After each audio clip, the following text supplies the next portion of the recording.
അല്ല, അത്തരം പ്രവർത്തനങ്ങൾ ഞങ്ങൾ കൂട്ടായി ആലോചിക്കും. ഞങ്ങളുടെ കൂട്ടായ നേതൃത്വമുണ്ട്, ഞങ്ങൾ മുതിർന്ന നേതാക്കന്മാരുണ്ട്.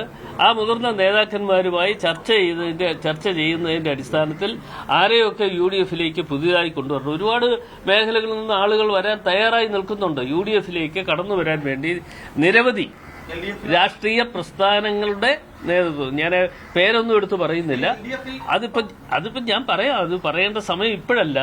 എങ്കിലും അത്തരത്തിലുള്ള ചർച്ചകളും മറ്റു പലതും നടന്നുകൊണ്ടിരിക്കുകയാണ്.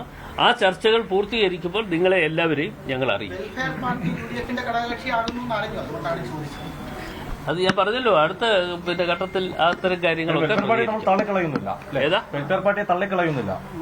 അത് ഞാൻ പറഞ്ഞില്ലല്ലോ. അതിന് അങ്ങനെ പറഞ്ഞിട്ടില്ല.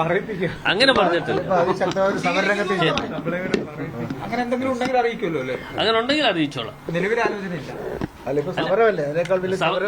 ഇപ്പൊ അതിലും വലിയ കാര്യങ്ങൾ നടക്കുകയാണ്. അതിലും വലിയ സമരങ്ങൾ നടക്കുകയല്ലേ.